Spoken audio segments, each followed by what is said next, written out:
who I will again introduce. So Dr. Nicole Turner Lee is a Senior Fellow in Governance Studies, the Director of the Center for Technology Innovation, and serves as Co-Editor-in-Chief of Tech Tank. Dr. Turner Lee researches public policy designed to enable equitable access to technology across the US and to harness its power to create changes in communities across the world. Her work also explores global and domestic broadband deployment and internet governance issues. She is an expert on the intersection of race, wealth, and technology within the context of civic engagement, criminal justice, and economic development. Welcome, Dr. Turner Lee. Hello, everyone. How are you? Hey there, Professor Rice, and to all the students that are participating and professionals participating in this conference. I'm excited to go next. Now, I do have to caveat it that previous presentation and the rich data that was presented was off the chain in terms of just those correlations that were made. But I'm not coming with a PowerPoint. In fact, I'm going to come, I think, as a Black Baptist preacher with a few points around this whole idea of fairness when it comes to algorithms. And I know you've heard my bio, but let me just share a couple things about me that may not have been said in the written bio in the time that we have. First and foremost, I'd like to say that I'm a senior fellow at the Brookings Institution, so I encourage anyone to look up what people in think tanks do as a career option. I'm a sociologist also that is talking about algorithmic bias, so there is a space for social science in this discussion. And third, I'm finishing up a book. So a shameless plug is the new book that I'll have coming out this fall on the US digital divide entitled Digitally Invisible: How the Internet is Creating the New Underclass. And when I'm not doing those things, I spend a lot of time looking at this question of algorithmic bias and fairness, which is really the subject of my short talk.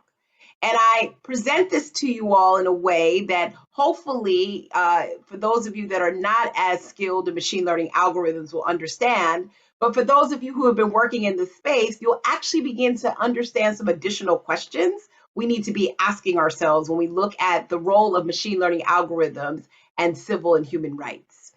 For the most part, we did a paper at the Brookings Institution on algorithmic bias detection and mitigation. And we defined, and this was a paper that I actually completed with both a lawyer and engineer. And I tell you, it was probably the longest paper I ever did because a sociologist, a lawyer, and an engineer just makes for a great party.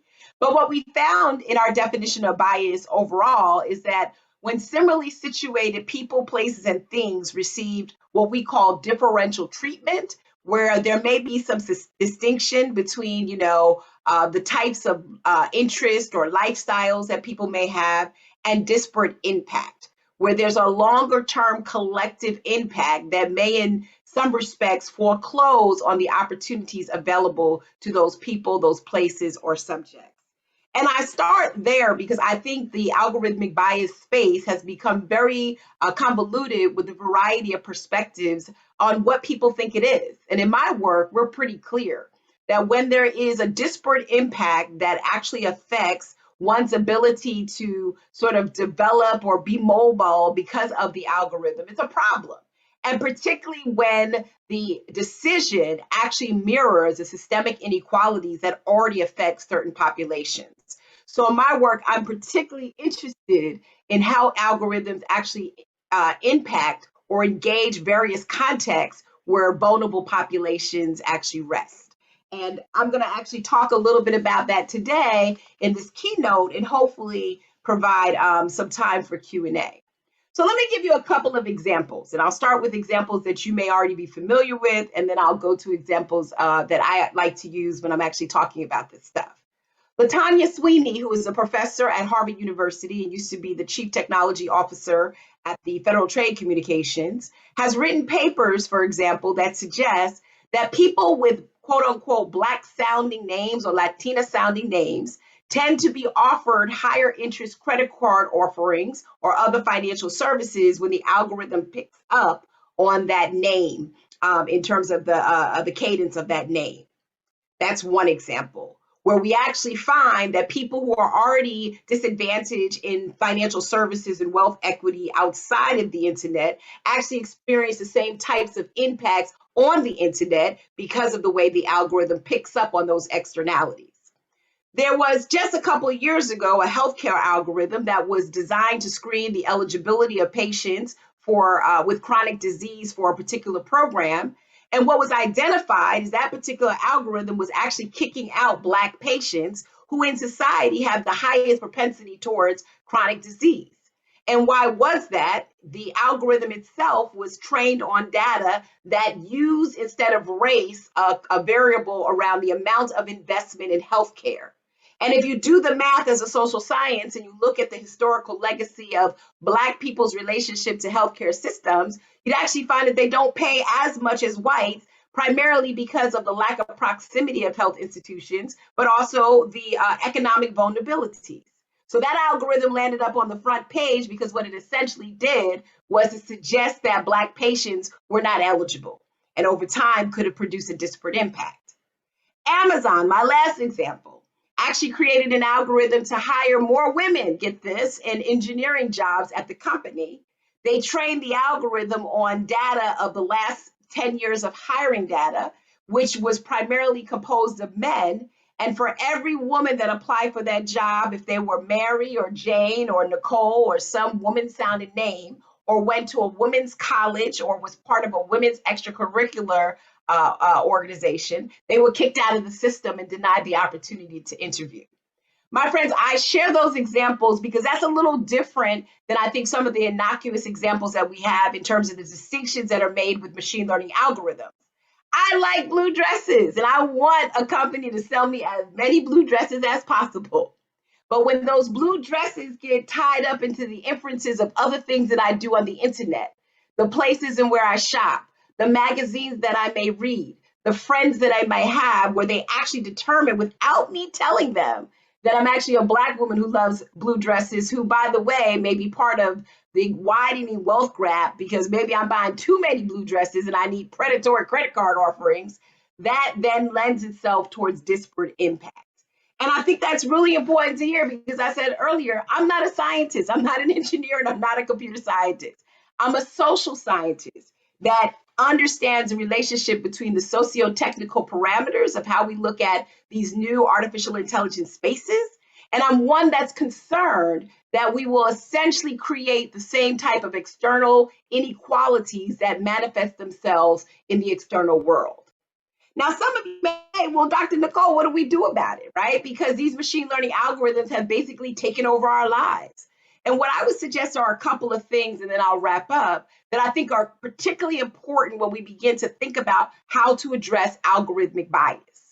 First and foremost, we all have to understand that we come to the table with an inherent set of values, norms, and assumptions that are untreatably biased. Where we grew up, who we are, who our friends are, how we learned, how much money we made, how much we didn't, that all factors into the design.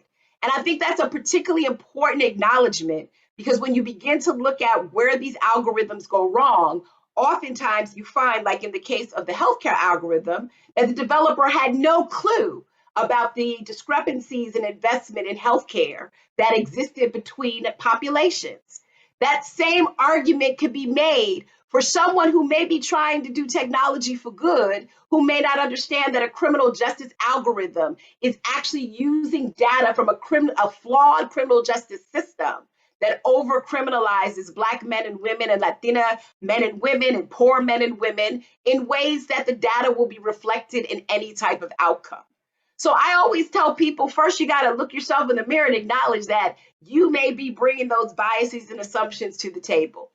I think the second thing that's really important is that we develop the type of models that allow us to approach bias in a very deliberate and strategic way. In my work at Brookings, I'm working on something called an Energy Star rating.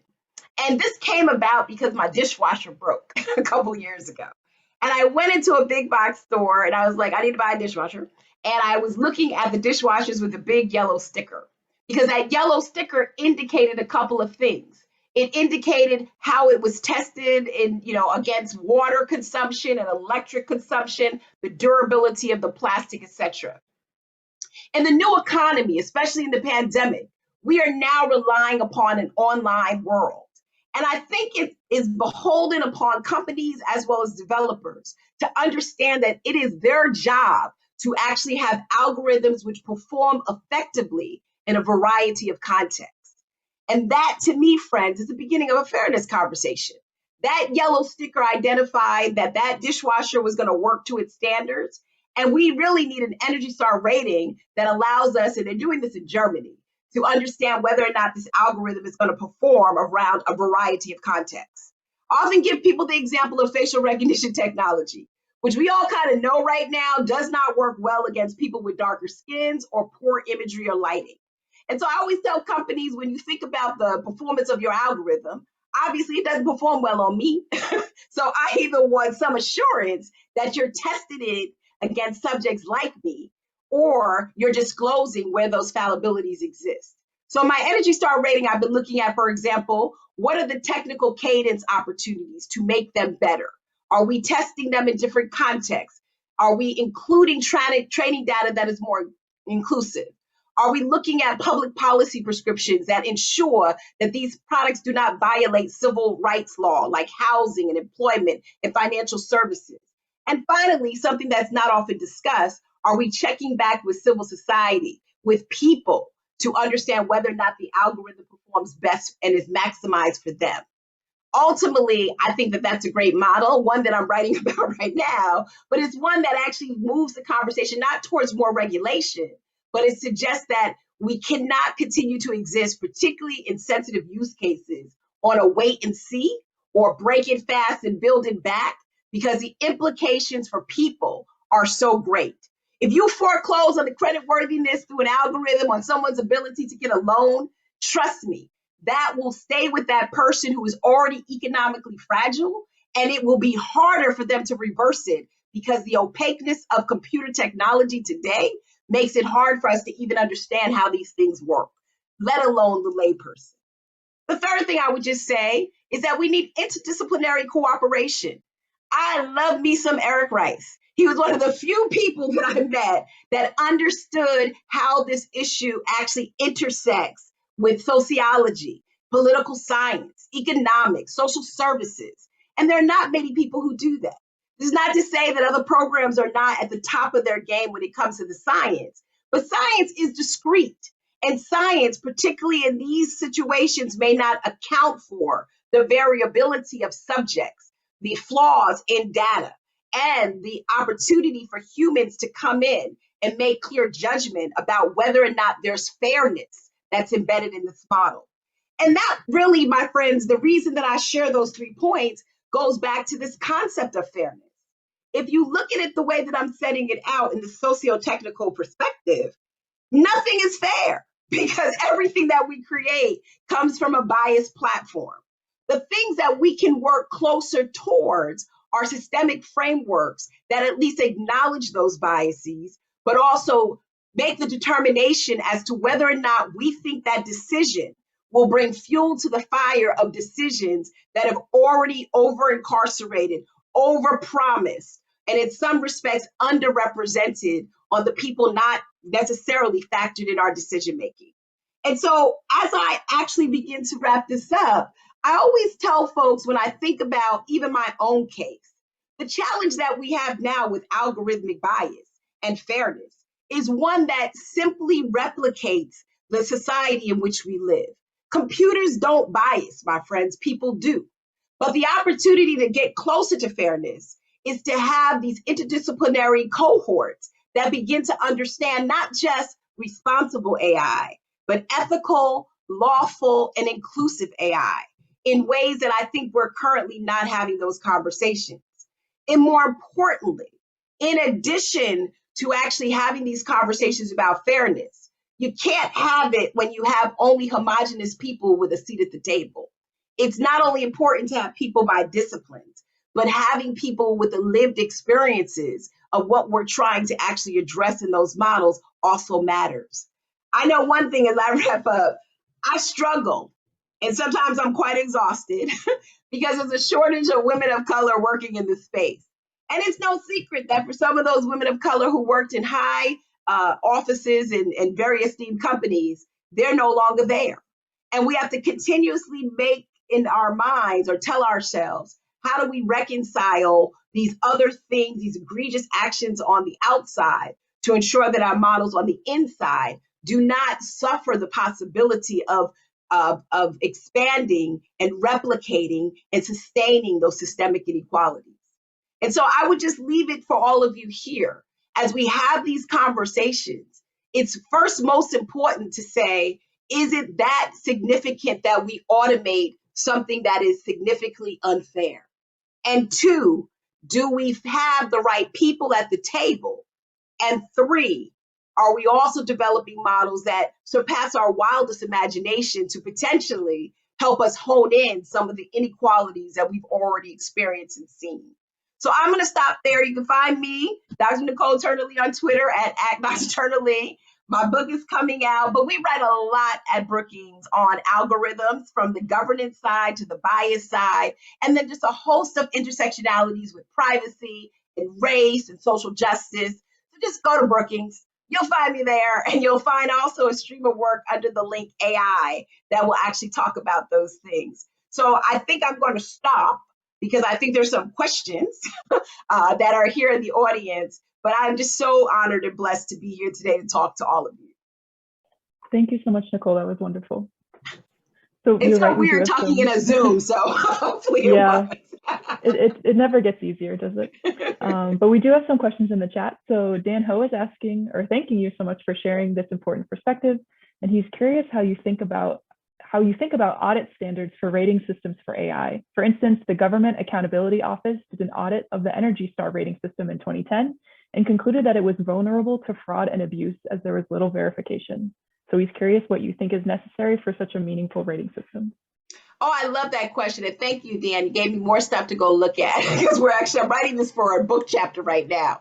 You know, I think, and how I pose this Energy Star rating, again, thinking about, both the GAO standards as well as the FTC enforcement, is we need something that starts on the machine learning economy after NIST, who is the government agency that's responsible for sort of sharing the standards around what makes, more responsible algorithms or AI in general. And so I think it's important because I do like this question of vulnerability. And I think we're going to continue to see vulnerability in an internet ecology, which is still very opaque. I mean, no decision is ever really made with two people sitting side by side, right? There are no adverse reactions. If an algorithm like Credit Karma determines whether or not you're credit worthy, you just can't take that into a car dealer, right? But in many respects, these algorithms are just optimizing what we put out in the public domain. And given the lack of federal privacy legislation, it's sort of a wild, wild west. So I do suggest, as part of this Energy Star rating under the technical cadence side and the policy side, that we think about where are there auditing prescriptions that would make it easier for these algorithms to be explainable. Clearly, the black box is unknown to anybody, right? And the argument is often made that the input, which is the model, is proprietary, and the output, which is the decision, is legal. I always find that policymakers on one side, and developers on the other. Somewhere in the middle, which is this iterative organic process of what the algorithm ultimately becomes, we do need to be able to trace whether or not there are some use of proxies that may actually violate some of the sectoral laws, like the Fair Housing Act or Banking Act. Or are there areas where the algorithm has gone awry, where it's actually creating the type of disparate impact, like kicking out women in an interview versus men? And so, as I put it with folks, there are a lot of really good people working on that side of the equation. But when we get to that side of the equation, I sort of make the argument in the book, a lot of things have already happened in that algorithm. So what I'm trying to do is figure out, when it leaves NIST sort of recognition here in the United States of its performance, who is actually checking that? And that's why I think, Dan, to your question, though there may be vulnerability and fraud, as we see, for example, in consumer rating systems on commercial products, there may be a value for people to be able to attest to the validity of the performance of that algorithm. I would rather that happen, or maybe public policy interventions like regulatory sandboxes, where you can sort of co-evolve and co-develop if there's high risk of bias, versus allowing this to be unchecked. And so I would love to talk more about this, like I told you where you can find me, but I think you're right on, because I think that there's a belief that you have to put more enforcement on this, which in some respects actually may limit our ability to correct it. I'll just say this last thing. in facial recognition, for example, there's a lot of calls for bans. And I'm all for bans in terms of the malfeasance of law enforcement to use it in a way that over-criminalizes. But that doesn't mean I don't want you to make it better, because the technology itself seeps into other applications. So if we just ban it and we tell companies not to make it, and it seeps into how I open my phone or how my emergency system identifies me, it's still not optimized for me. And so there's this, counter that we have to keep making on how do we continue the technological innovation while at the same time putting in the right gap stops to get at some of those blind spots.